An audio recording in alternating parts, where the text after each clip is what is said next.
Pues quiero mostrar un poquito el lema de este año.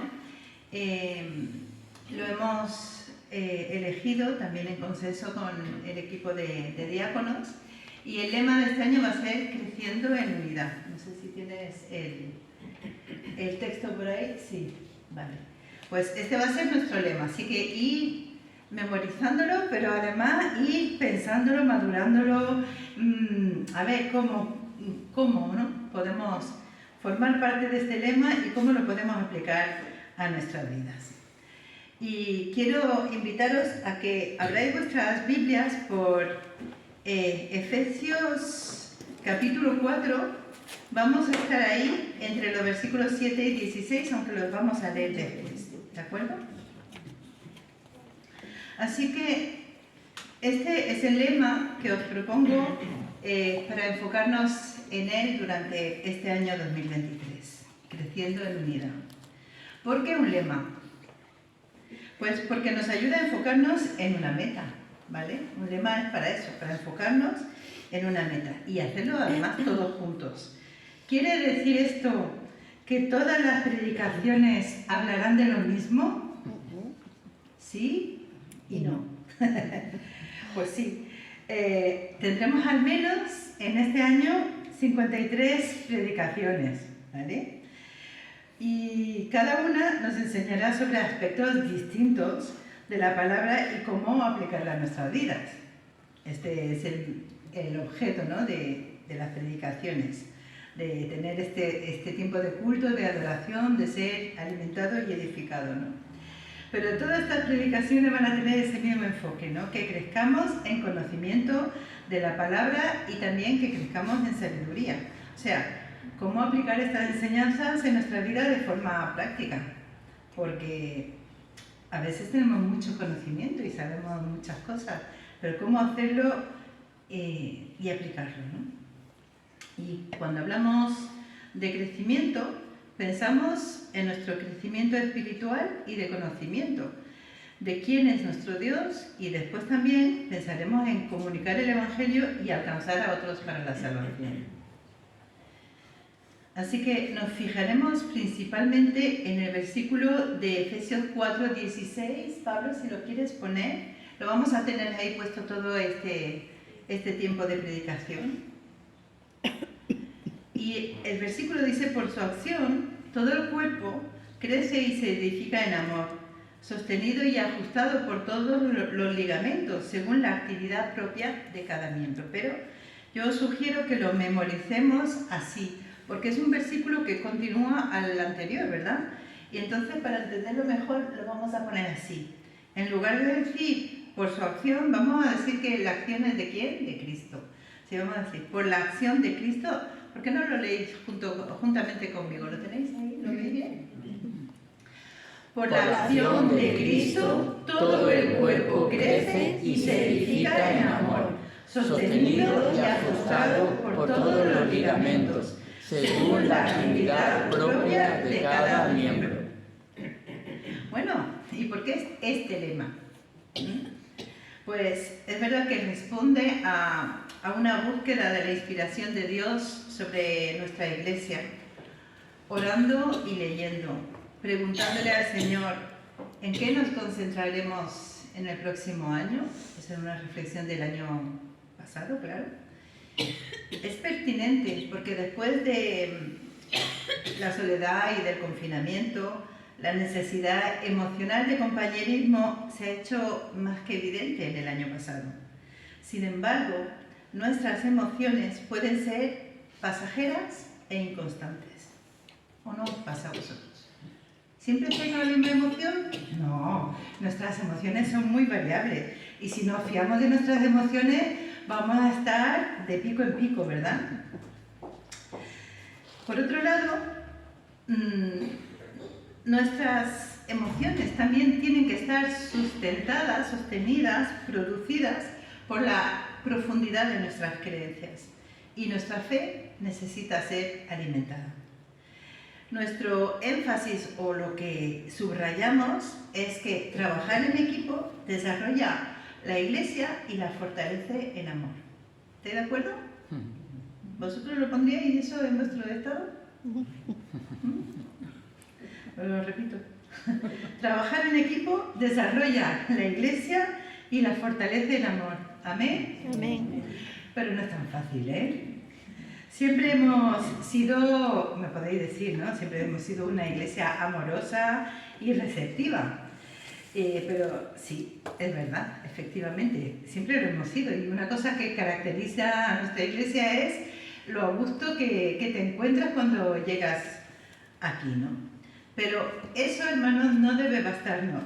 Debemos seguir creciendo y desarrollándonos y desarrollando nuestra iglesia en base a esas necesidades que también se hacen evidentes. ¿Cómo qué, por ejemplo? Pues como, por ejemplo, se hace evidente la necesidad de relevo generacional, tanto a nivel de iglesia como de liderazgo. Por eso estamos trabajando en estos días en cubrir la necesidad de un ministerio pastoral que refuerce a nuestra juventud. Y si Dios quiere, nos gustaría que eso ocurriera en este año, ¿verdad que sí? Estamos orando, ¿eh? Yo creo que si oramos, el Señor nos contesta. También se hace necesario el fortalecimiento espiritual de la familia cristiana. ¿Cómo vivir y transmitir nuestra fe en familia, en casa? Y también, claro, en la iglesia, ¿no? Por eso necesitamos comprometernos con el estudio bíblico y la vida devocional personal. Y la verdad que la experiencia que estamos teniendo estos últimos meses ha sido por lo general muy buena, ¿no? Pero debemos abundar en ello. Y como eso es una cosa que necesitamos y que disfrutamos cuando lo tenemos, también necesitamos definir nuestra identidad bautista. Tenemos que repasar y fortalecer nuestros principios, qué es lo que creemos, porque sí, porque no, y nuestra declaración de fe. ¿Cuánto tiempo hace, hermanos, que no habéis leído la declaración de fe de la Iglesia? O los principios, o el pacto de Iglesia. ¿Recordáis a qué se nos obliga o a qué se nos compromete? Ese pacto de Iglesia que en algún momento todos hemos firmado, ¿no? Entonces vamos a revisarlo durante este año, vamos a refrescarnos, ¿no? Y esto nos debería llevar a tener una mayor visión misionera, porque ese es nuestro propósito, ¿no? Una visión misionera que empiece por nuestra ciudad, por nuestro testimonio y presencia aquí en Águilas, pero también que se extienda más allá. Y esas necesidades pues interesan y afectan a cada ministerio o diaconía de la Iglesia, porque en esas necesidades todo el equipo ministerial está comprometido. Para lograr suplir estos requisitos, el compromiso de todos nosotros, además, el compartir, el colaborar, el participar, constituirá la unidad esa que tanto deseamos. Y yo os invito a que veamos lo que nos dice la Biblia, ¿no? Así que si tenéis ese pasaje en la mano, Efesios 4, a ver. 16. Vamos a leer a partir del versículo 7. A ver, mi Biblia se ha ido.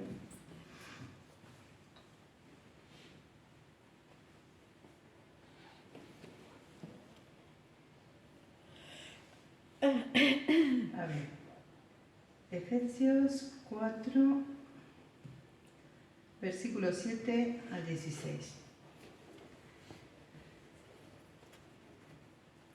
Voy a leerlo en la versión 2020.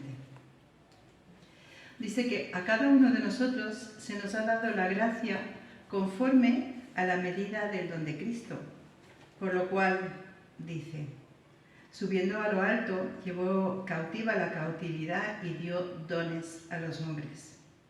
Y en eso de que subió, ¿qué es? Sino que también había descendido primero a las partes más bajas de la tierra.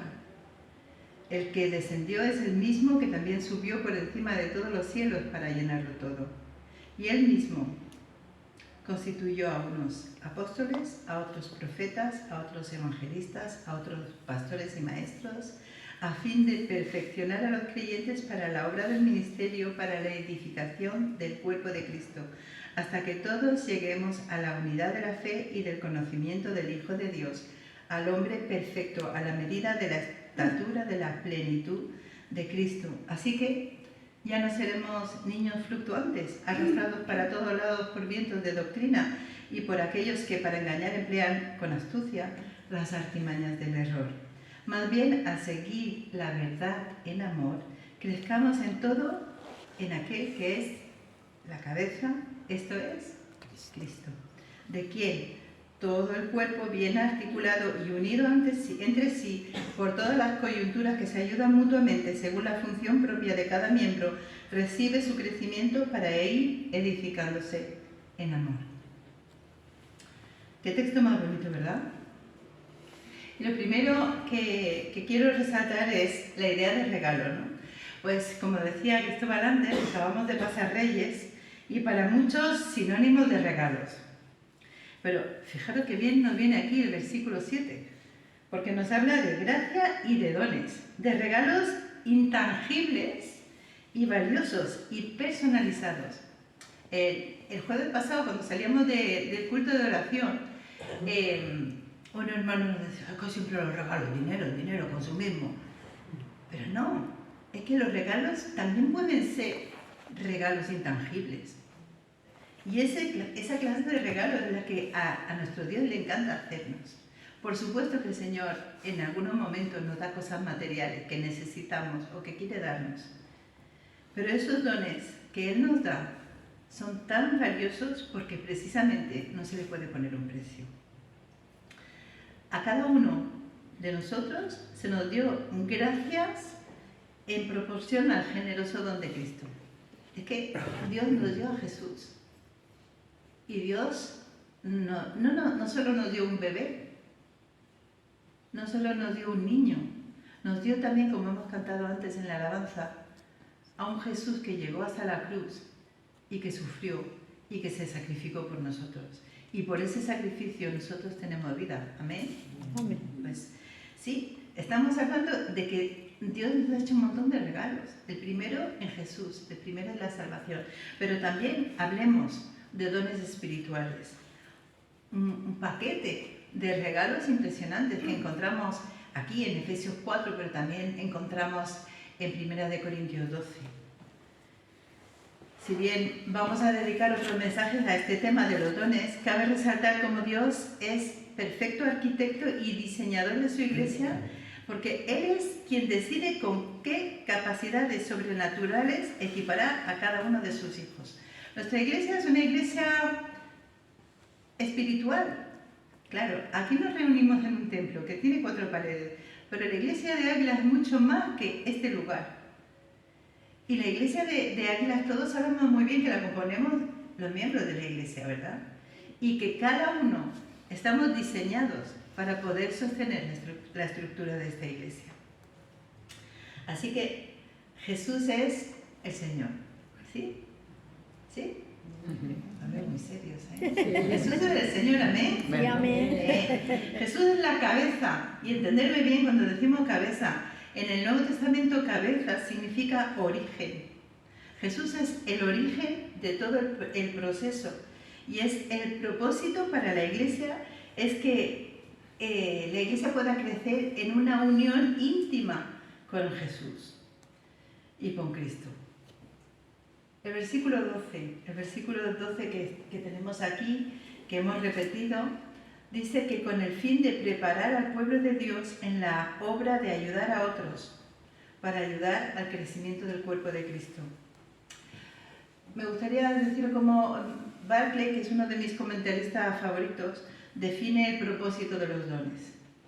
Un propósito inmediato, que es habilitar al cristiano para el trabajo, o sea, preparación, y un propósito consecuente, que es contribuir a la edificación de la iglesia. ¿Vale? Entonces, una preparación para trabajar ya y un propósito de contribuir a la edificación. Una vez que tenemos la preparación ya podemos poner manos a la obra. Así que todos nosotros somos constructores. La segunda cosa que me llama mucho la atención en este pasaje es la palabra perfeccionar. Me llena mucho de ilusión la idea de que nosotros no partimos de la nada. Dios ha hecho ya una obra de salvación completa, como hemos dicho, en la cruz, pero todavía hay mucho que rascar, hermanos. Perdón, no se dice hay mucho que rascar, ¿no? Hay mucho que perfeccionar, ¿vale? Mejor así. Y la palabra de perfeccionar en el original es catartismos. Es una palabra griega, ¿no? Un poco difícil. A ver, ¿a qué otra palabra en castellano os suena? ¿El perfeccionar? No, catartismos. ¿No suena ninguna palabra? ¿Alguna palabra?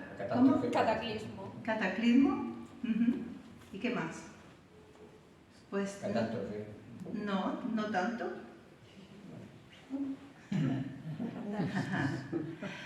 Sí, alguien lo ha dicho por ahí. ¿Catarsis? ¿Os suena catarsis? Es una palabra difícil que no usamos mucho, ¿eh? De verdad que tú no la sabes, que no, pero hoy ya la vas a aprender. Sí, es una palabra difícil que no hablamos casi nunca, catarsis. Viene de esa raíz de la palabra catartismos, ¿no? Catarsis, ¿qué quiere decir? Pues, a ver, yo lo he mirado en el diccionario, porque tampoco estaba tan segura. Pues es una palabra femenina, es una palabra que se traduciría por purga o por purificación. Es una palabra que habla de liberación o de eliminación de los recuerdos que alteran la mente o el equilibrio nervioso. En realidad, en la actualidad nosotros cuando hablamos de catarsis lo empleamos para nombrar el cambio que experimenta una persona después de vivir, pues, por ejemplo, un hecho traumático, ¿no? O que le provoca una exaltación muy grande, ¿no? Eso sí lo entendemos mejor, ¿no? Por ejemplo, para superar un accidente necesitamos llorar, ¿no? O necesitamos representarlo, a veces representándolo con mímica o con teatro o con una forma de sacar nuestros sentimientos y de descansar, ¿no? Entonces, catarsis es el medio por el que yo me descargo de ese hecho traumático, ¿vale? Eso implica un cambio. Entonces, de esa raíz griega, por ejemplo, también tomaron su nombre los cátaros. No sé si alguno conoce ese movimiento, el movimiento de los puros, ¿no? Era un movimiento del siglo XII que fue un precursor de lo que llegaría a ser la reforma más tarde. Pero bueno, eso es otro tema, lo vamos a dejar. Es que los cátaros se anidaron en el sur de Francia y tengo una relación muy, muy histórica con ellos, ¿no? Catartismos, estaba mirando en el diccionario Strong, en el interlineal, y dice que es adecuar, preparar, entrenar, calificar plenamente para el servicio. Y es también, lo define como, me encanta esta traducción, como un amueblamiento completo. O sea, objetivo, ¿no? Es un perfeccionamiento y es completar a fondo, ¿no? Es decir, que es reparar, hacer perfecto, unir, preparar, restaurar. Así son los dones que sirven para nuestro propio perfeccionamiento, ¿no? Pero siempre utilizando los dones a favor de la Iglesia, y eso es un punto muy interesante. Los dones nunca son para beneficio propio, hermanos. Es verdad que el Espíritu Santo nos equipa con dones, con al menos uno todos tenemos, pero algunos más de uno, ¿no?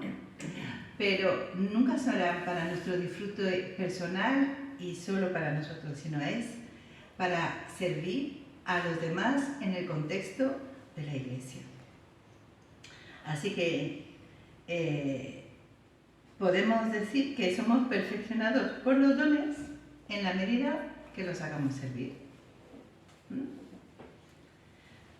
Dios es muy listo. ¿A que sí? Me gustaría ir un poquito más para atrás en el texto y mirar en el versículo 11, ¿no? Que nos habla de ministerios o de oficios de la Iglesia, ¿no? Como son, pues, los apóstoles, los discípulos, los pastores, los maestros, los profetas. Pero me gustaría que no pensáramos en esos oficios como una organización, ni en la Iglesia como una organización, sino como una unidad espiritual alrededor de una fe común. Esto es también muy importante entenderlo, hermanos, porque nuestra unidad con Cristo no destruye nuestra individualidad, ¿vale? No hay una anulación de la persona a favor del grupo, sino una función específica. El Espíritu Santo ha dado a cada cristiano dones especiales para edificar la iglesia, como decimos. Así que Dios quiere que veamos a la iglesia como un cuerpo donde se da la actividad propia de cada miembro. Por eso es tan importante que todos estemos comprometidos y todos tengamos un espacio de servicio, ¿no? Dios ha dado a su iglesia una enorme responsabilidad, a ser discípulos en todas las naciones, como dice Mateo 28, del 18 al 20, ¿no? Y eso involucra, pues, predicar, enseñar, sanar, nutrir, dar, administrar, edificar y muchas tareas más. Si tuviéramos que cumplir con este mandato como individuos, podríamos rendirnos antes incluso de intentarlo, porque sería una tarea imposible, ¿no? Pero Dios nos ha llamado a ser miembros de su cuerpo y algunos podemos cumplir una tarea y otros harán otra. Y entre todos podemos llevar la obra a cabo. Lo bueno es que hay quien dice que en cada iglesia están todos los dones necesarios, ¿vale? Y si falta alguno es porque alguno no lo pone por obra, así que apuntarlo de dato. Juntos podemos obedecerle mejor de lo que haríamos de forma individual. Así que trabajando juntos es como todo el cuerpo puede expresar la plenitud de Cristo. Esto es una cita de Matthew Henry, ¿no? Pero también lo podemos aplicar, ¿no? Por ejemplo, a nuestra unión, ¿no? A la unión de nuestras iglesias, a un nivel regional en el sureste. O hay cosas que hacemos en el sureste, como por ejemplo será la conferencia del día 14, donde vamos a trabajar en un ámbito un poco más extendido que el de la iglesia, la realidad de otras iglesias hermanas que conviven con nosotros, y tenemos trabajos e intereses comunes que los vamos a desarrollar, pero también a nivel nacional con nuestra unión de iglesias bautistas, ¿no? Entonces hay cosas que la iglesia de Ávila, nosotros como hermanos, no podríamos alcanzar si no fuera en equipo con otras iglesias, ¿no? Así que también nosotros contribuimos a la edificación del cuerpo de Cristo en todo el mundo de esa manera. Y luego hay otra palabra en este texto que también quiero subrayar, ¿no?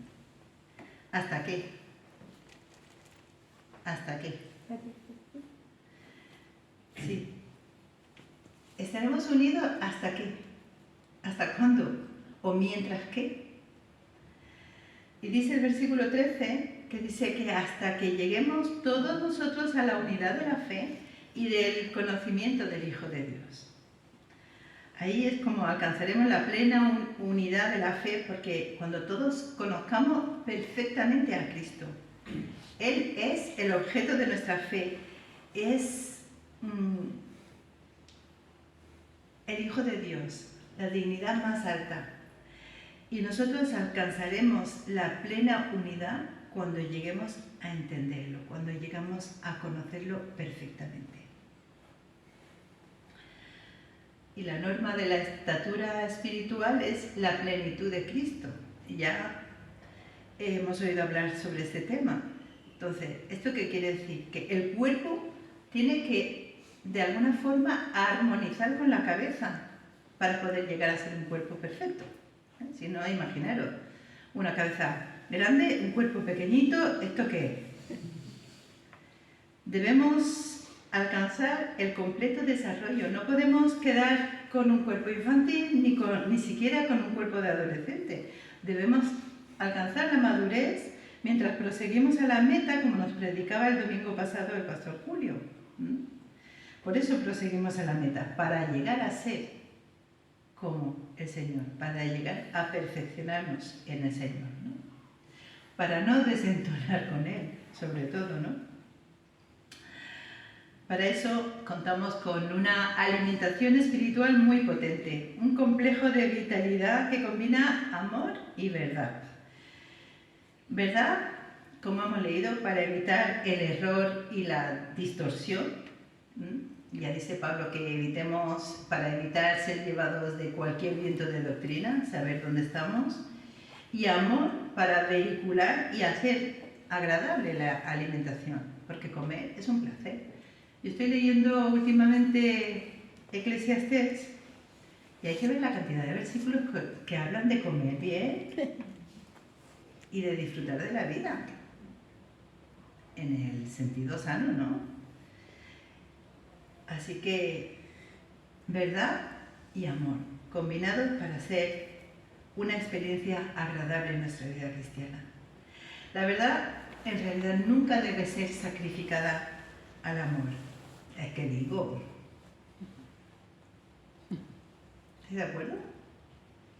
Van unidos, ¿no? ¿Eh? Que van unidos, ¿no? Van unidos, sí, es verdad.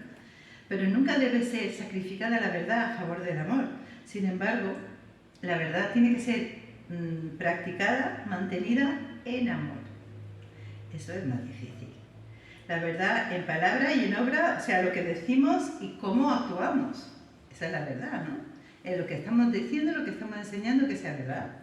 Y además, lo que estamos practicando también, que sea verdad. Porque si hablamos mucho y no practicamos nada, podría decir, pues mira, no me vale, ¿no? El amor en manera y en espíritu, o sea, en forma y en el fondo, ¿no? En lo más profundo de nuestro ser. Estas dos cosas, la verdad y el amor, son las reglas del cristiano, ¿no? No podemos callar por lástima, ni consentir medias tintas por aquello de que no quiero resultar dañino, no quiero ofender, ¿no? Debemos de encontrar la forma de decir siempre la verdad con gracia y en amor. Es difícil. Es muy difícil, pero es a lo que se nos insta, es a lo que se nos pide, ¿vale? Las coyunturas, estamos hablando de un cuerpo, ¿no? Y de una cabeza que es Cristo, de un cuerpo que somos nosotros, que tenemos que crecer, que tenemos que desarrollar para llegar a esa combinación armoniosa. Y luego están las coyunturas, los ligamentos, las articulaciones, ¿no? Que son los puntos de unión por donde el abastecimiento de alimento pasa y se distribuye a los diferentes miembros, ¿no? Y entonces así el cuerpo puede ir creciendo, ¿no? Y es muy importante las articulaciones, ¿no? Ya sabéis que a partir de una cierta edad nos duelen las articulaciones, empiezan a darnos problemas, pero si las articulaciones no funcionan, pues los demás miembros del cuerpo pues también van a tener mucho problema en su desarrollo, ¿no? Así que vemos la gran interdependencia con la que hemos sido unidos, hermanos. Porque cada miembro en el original griego es cada parte, ¿no? Cada parte individual opera el crecimiento del cuerpo. O sea, para el crecimiento de cada miembro se necesita que el alimento pase por las articulaciones, si no, se originan pues malformaciones, como ya sabéis. Y esto nos ilustra que los miembros de la iglesia, por ejemplo, en Águilas, no podemos ir a nuestra bola. Dependemos del crecimiento el uno del otro para formar un cuerpo armonioso. ¿Estoy de acuerdo? Esto también indica que no podremos crecer más allá de lo que crezca el miembro más débil del cuerpo. Es decir, que algunas veces hay miembros que son más fuertes o están más desarrollados, pero se tienen que frenar por amor a los más débiles. Cuando te lastimas, por ejemplo, en una pierna, todo el cuerpo lo resiente. La otra pierna se cansa y al final tienes que parar porque todo te duele, ¿verdad? A mí me ha pasado, ya me habéis visto con muletas, ¿no? Así que es así. Pero vamos a volver a nuestro texto. Por la acción de Cristo, todo el cuerpo crece y se edifica en amor, sostenido y ajustado por todos los ligamentos según la actividad propia de cada miembro. Tenemos que tener esa ligadura, esa articulación para que realmente podamos trabajar todos juntos. Voy a concluir. Porque esto simplemente es la declaración de esta visión para este año. Y en otros domingos iremos desgranando, ¿verdad? Así que diré en conclusión que sin la acción de Cristo sería imposible que gente como nosotros, tan distintos los unos de los otros, que como se dice, no pegamos ni con cola algunos, ¿verdad? No solo seamos una familia, sino un cuerpo perfecto. Es un milagro lo que ocurre en la Iglesia. Somos una auténtica obra de arte, hermanos. Los progresos en madurez, en estabilidad, en integridad, que tienen lugar en la experiencia de cada miembro de la Iglesia, dan lugar al crecimiento.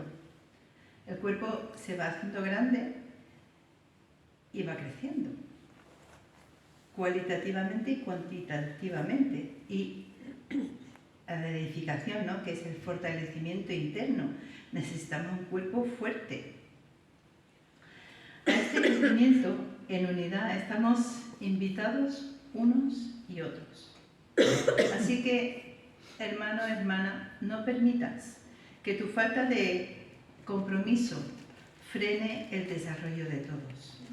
O mejor lo expreso diciendo, si de ti depende que la Iglesia crezca y se fortalezca, ¿estarás dispuesto? ¿Estarás dispuesta? Pues ahí te quiero ver. Que el Señor te bendiga.